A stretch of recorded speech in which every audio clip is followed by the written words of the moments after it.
Cuando viene a la consulta una paciente solicitando un aumento mamario, debe recibir explicaciones que atañen fundamentalmente a las características del procedimiento en su caso concreto. No todas las operaciones que se hacen de aumento mamario son iguales para todas las pacientes, sino que variarán en función de sus características, de las características de su mama, de sus características físicas, etc. Debe recibir explicaciones también acerca de cómo es el posoperatorio, la recuperación y el seguimiento de mamas, de los implantes y, en tercer lugar, debe recibir también una información correcta y fidedigna acerca de las posibles complicaciones que puede tener el procedimiento, ¿no? El aumento mamario es una operación muy común, se realizan miles de aumentos mamarios en España a lo largo del año y probablemente más de 1 millón a nivel mundial.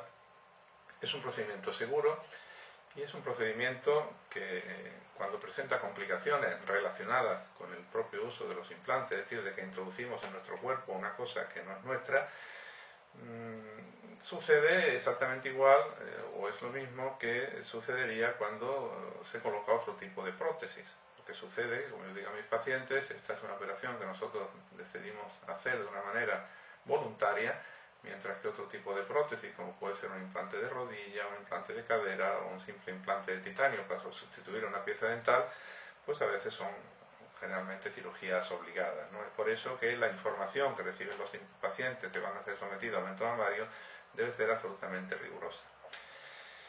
El diseño de la operación pasa por saber que es una operación que se debe hacer siempre en hospital, es una operación que se puede hacer electivamente con anestesia local o sedación o con anestesia general, según la propia voluntad del paciente y los criterios del cirujano en cada caso. Es una operación que dura aproximadamente 1 hora, hora y cuarto en la mayoría de los pacientes, aunque puede ser más larga, y que va a consistir en la introducción de un implante mamario, generalmente de silicona, que es esto que tengo en las manos, a través de la areola de la mama o a través del surco submamario, que son las vías más comúnmente usadas, aunque a veces se puede utilizar también la axila, pero es una vía mucho menos extendida porque los implantes tienen más dificultades para su colocación y pueden tener más inconvenientes, lo que hace que sea una vía, ya digo, menos utilizada. La cicatriz pues va a estar localizada en la areola mamaria si tiene buen tamaño o en el surco submamario. Ambas vías tienen ventajas e inconvenientes. La principal ventaja del surco submamario es que es una vía que va a dejar absolutamente virgen la mama, es decir, la glándula mamaria no tendrá ninguna cicatriz, puesto que el cirujano incide por debajo de la mama y va a colocar la prótesis sin tocar la mama, mientras que cuando colocamos la mama por la areola tendremos que seccionar la mama para a través de la mama colocar la prótesis detrás, ¿no? Otra cosa que confunde a los pacientes es si la prótesis de mama se coloca debajo de la glándula mamaria, debajo del músculo pectoral, incluso debajo de una primera capa, que es la fascia o la aponeurosis del músculo temporal. Esta es una decisión exclusivamente técnica, es decir, corresponde al cirujano la decisión de en qué plano, en qué posición colocar la prótesis. Pero sí es importante que la paciente entienda qué es lo que motiva esta decisión. Lo que motiva esta decisión fundamentalmente es el espesor de los tejidos que va a cubrir la prótesis. Es decir, en pacientes que son muy delgadas, pacientes que tienen muy poca mama, pacientes que en definitiva al pellizcar los tejidos mamarios, este espesor es de menos de 2 centímetros, necesitan necesariamente colocar la prótesis debajo del músculo pectoral. El músculo pectoral es como mi mano que va a tapar parcialmente la prótesis, fundamentalmente la parte del escote y la parte interna. Nunca va a cubrir la parte externa, es decir, la parte más axilar de la prótesis, ni la parte inferior, ¿no? Entonces, ya digo, es el espesor de los tejidos lo que marca la necesidad de colocar la prótesis debajo del músculo pectoral. La colocación subpectoral implicará que cuando la paciente contraiga el brazo, pues la prótesis sufra un poco este aplastamiento, este movimiento, que no se traduce realmente en ninguna cosa antiestética o ninguna cosa que pueda entorpecer las actividades normales de la paciente para nada. La colocación submuscular puede estar contraindicada en pacientes que son deportistas profesionales, pues imagínense jugadoras de tenis, jugadoras de pádel, nadadoras, remeras, en definitiva actividades que de una manera continua y potente, pues nos obligan a la contracción del músculo pectoral. En esos casos puede no estar indicada una colocación submuscular de los implantes, ¿no? Si por el contrario el espesor de los tejidos que va a cubrir la prótesis es superior a los 2 centímetros, puede ser colocada en un plano por encima del músculo, lo que llamamos subfacial o subglandular, ¿no?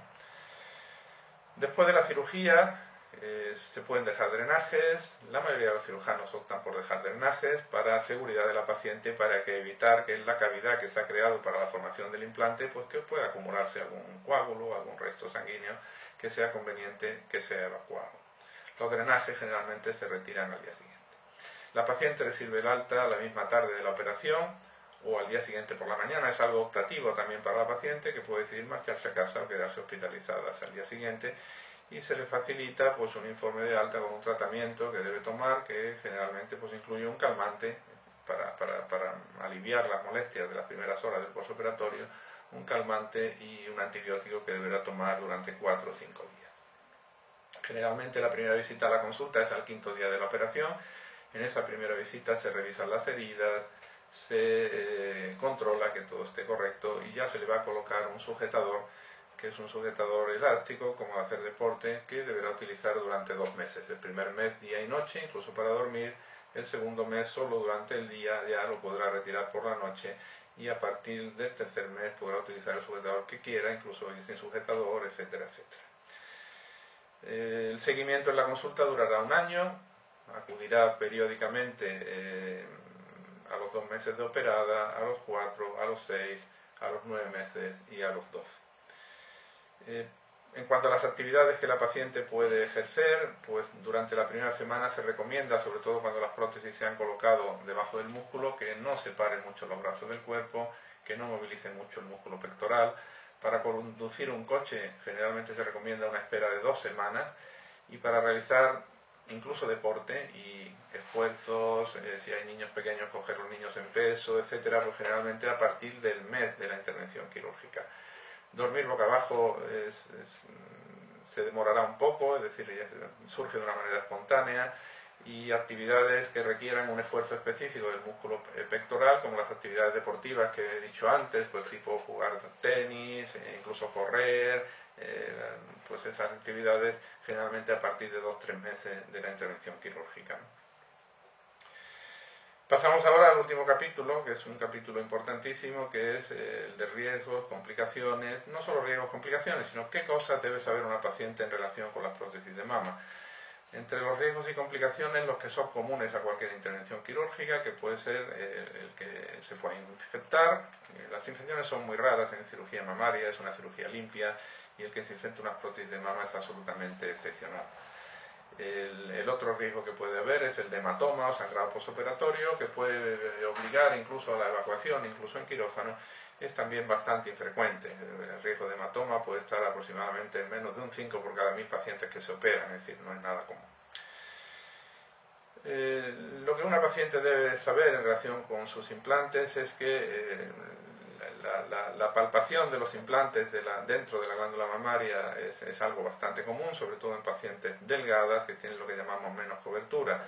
Es decir, cuando la paciente palpa su glándula mamaria, podrá palpar en muchas ocasiones el implante de silicona debajo de su mama.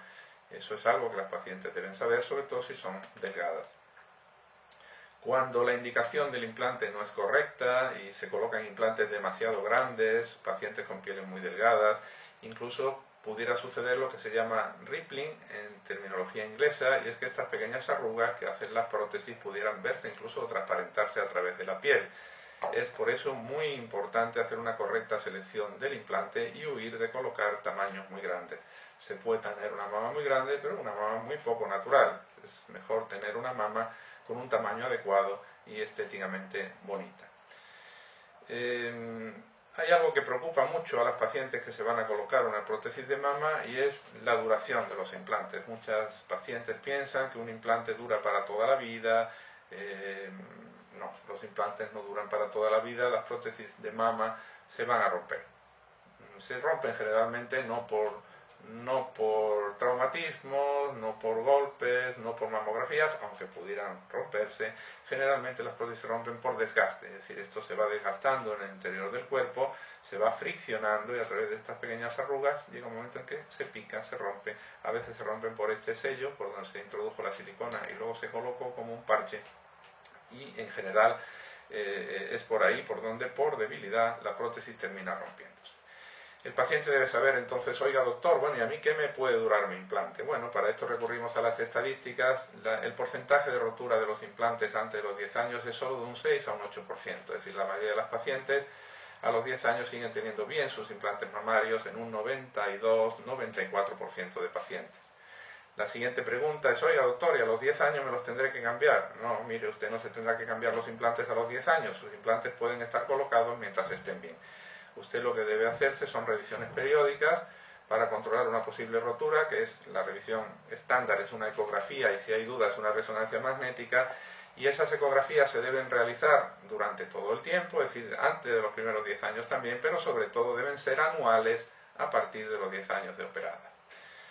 Es importante también que sepan que todos los fabricantes de prótesis de mama garantizan sus implantes de por vida, es decir, que si una prótesis se rompe, será sustituida por una que no tendrá cargo, no tendrá costo, que será facilitada por la casa que las vendió o que las proveyó.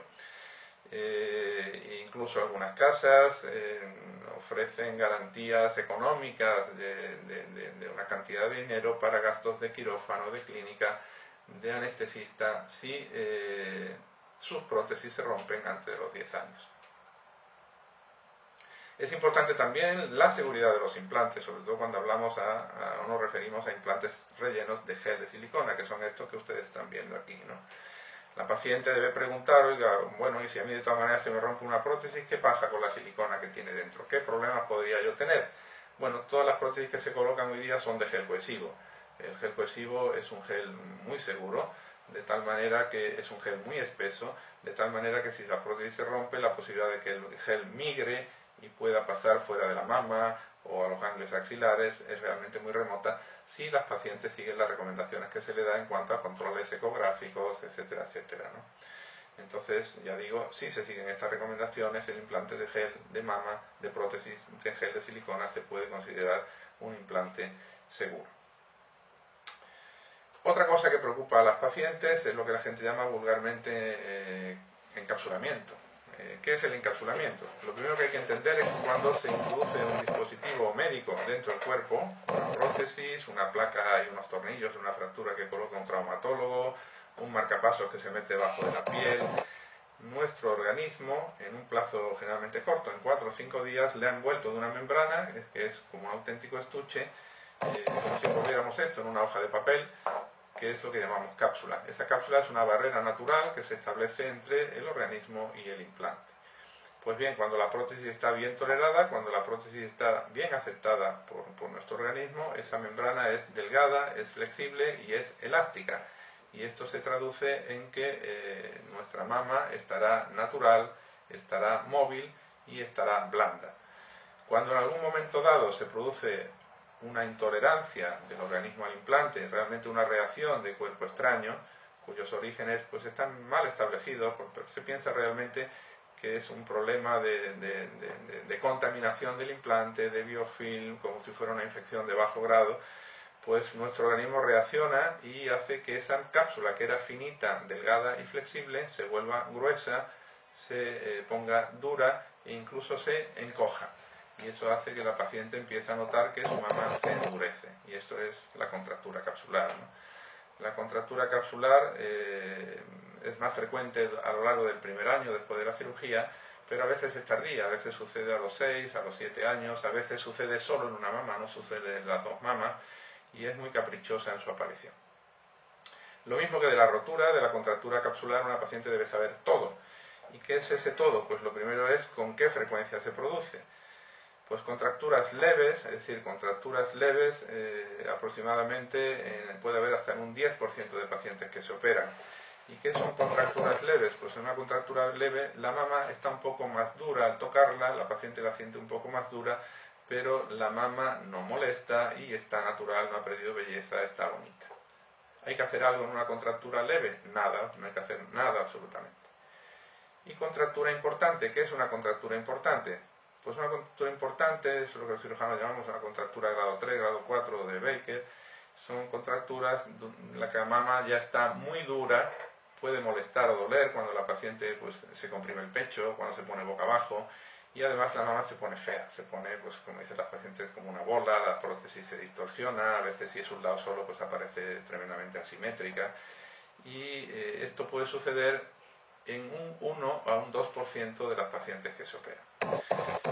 Cuando la contractura es importante, generalmente la paciente tiene que ser reintervenida, hay que sacar la prótesis, hay que sacar la cápsula y cambiar la prótesis, aunque no esté rota, por una prótesis nueva, porque se considera que esa prótesis está contaminada y no es correcto volverla a colocar, ¿no? Se considera que la contractura capsular es una reacción del organismo al implante, una reacción a cuerpo extraño, y por consiguiente no se puede achacar que eso suceda ni al propio cirujano ni lógicamente a la propia prótesis, sino que es una reacción del paciente al implante. Finalizado esto, pues nos queda ver un poco qué tipo de prótesis hay y cómo es importante también que el paciente sepa cómo se selecciona el tamaño de un implante. Las prótesis pueden ser de suero, estas prótesis que tienen un envoltorio de silicona y que se llenan a través de este orificio que tienen aquí, con una válvula se llenan de suero fisiológico. Son unas prótesis que se utilizan mucho en Estados Unidos, muy poco en Europa. En Europa generalmente se prefiere el gel de silicona, pero el paciente siempre tendrá opción a elegir la prótesis que desee. Y luego están estas prótesis que son las tradicionales de gel de silicona, que pueden ser redondas, como estas que vemos aquí, o anatómicas, que son de forma de gota, como estas que estamos viendo aquí, ¿no? La elección de la forma pues dependerá un poco de los deseos de la paciente, de la recomendación del cirujano, del tipo de mama que se tenga. Por ejemplo, para mamas tuberosas, para mamas que tienen muy poco inferior, se suelen utilizar las prótesis anatómicas. Para gente que quiere más relleno en el polo superior, pues las prótesis redondas. En definitiva, la elección generalmente va a ser algo consensuado entre la recomendación del cirujano y los deseos de la paciente. Y en cuanto al tamaño, que es a veces un asunto muy espinoso, pues el tamaño debe ser adecuado a las características del tórax de la paciente, a las características corporales. Para ello, pues mediremos el tórax de la paciente, mediremos la base de la mama que tiene y en función de la base de la mama que tiene, tomaremos la base de la mama de la prótesis que vamos a poner y es así como elegimos el tamaño. Nos ayudamos también con una serie de prótesis de prueba, de prótesis medidoras, de Sizer en inglés, que nos ayudan a que la paciente pueda un poco prever cómo va a quedar con el tamaño que se elige. Y bueno, pues esto es un poco todo.